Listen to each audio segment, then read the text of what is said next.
नमस्कार, माझं नाव डॉक्टर अखिल टावरी आहे। मी मणक्याचा आणि कण्याचा स्पेशलिस्ट डॉक्टर आहे। माझा स्पेशालिटी आहे जे लहान मुलांना, बाळांना किंवा 10 ते 15 वर्षांच्या मुलांना जे मणक्याचा तिरखापणा होतो, ज्याला आम्ही स्कोलिओसिस म्हणतो। सो स्कोलिओसिस म्हणजे काय? स्कोलिओसिस एक प्रकारचा आजार आहे ज्याच्यामध्ये आपले जे मणके आहे ते तिरखे होऊन जातात। जेव्हा मणके तिरखे होणार तर जे बालक आहे त्याचा जे कांदे आहे ते वर खाली होऊन जातात, उघडपणा बाहेर येतो आणि जे आपले कमर आहे ते पण अस्थिर होऊन जातात। तर जास्त प्रमाणामध्ये हा तिरखापणा झाला तर आपल्या लंग्स म्हणजे फेफडा किंवा आपला हृदय किंवा आपली जी नस आहे त्याच्यावर प्रेशर पडतो आणि कधी कधी हे लाईफ थ्रेटनिंग पण होऊ शकतं। आता स्कोलिओसिसचे कारण वेगवेगळे असतात। सर्वात कॉमन जे कारण आहे त्याला आम्ही इडिओपॅथिक स्कोलिओसिस म्हणतो। इडिओपॅथिक म्हणजे अज्ञात कारणामुळे झालेला स्कोलिओसिस। तर असं काय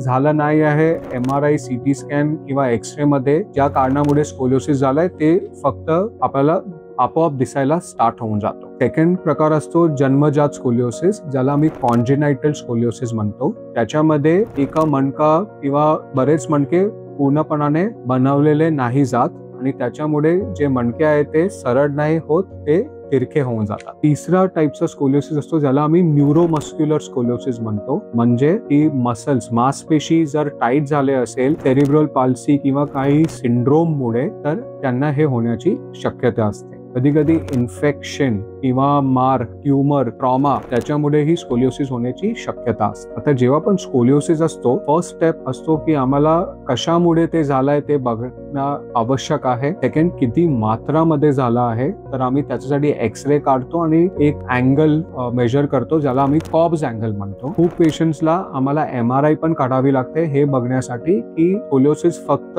हाडांमुळे आहे की आतमधली जी नस आहे त्याच्यामध्ये पण काय त्रास झाला आहे। ट्रीटमेंट स्कोलिओसिसचा डिपेंड करतोय की काय कारणामुळे झाला आहे। युजली जे इडिओपॅथिक म्हणजे अज्ञात कारणामुळे झालेला स्कोलिओसिस आहे, जर आपले कॉब अँगल ची मात्रा 20 डिग्रीच्या खाली असेल तर आम्ही फक्त पेशंट्सला ऑब्झर्वेशन मध्ये ठेवतो। पेशंट्सला आम्ही रेग्युलरली सांगतो आम्हाला येऊन भेटायला आणि सगळं कंट्रोल मध्ये आहे की नाही ते बघतो। सपोज 20 ते 40 डिग्री पर्यंत त्याची मात्रा गेली तर आम्हाला पेशंट्सला पट्टा द्यावा लागतो ज्याला आम्ही ब्रेस थेरपी म्हणतो। आणि जर 45 डिग्री पेक्षा जास्त झालं तर मग मोस्ट ऑफ द टाइम्स आम्हाला ऑपरेशनचा सुझाव द्यावा लागतो। ऑपरेशन मध्ये स्क्रू रॉड्स टाकून जे पण हाड वाकडे झाले आहेत त्यांना आम्ही सरळ करून टाकतो आणि मग त्यांना सरळच ठेवतो। कॉन्जेनायटल स्कोलिओसिस किंवा न्यूरोमस्क्युलर स्कोलिओसिस मध्ये ऑपरेशन होण्याची शक्यता वाढलेली असते कारण बोनच बरोबर बनले नाही गेले आहे। पण ते कधी करायचं, किती मात्रा झाला वर करायचं ते आम्हाला केस टू केस बेसिस वर डिसाइड करावं लागतं। महत्वाची गोष्ट ही आहे की जर तुम्हाला असं वाटतं की स्कोलिओसिस आहे, त्याचा कांदे वर खाली आहे किंवा कमर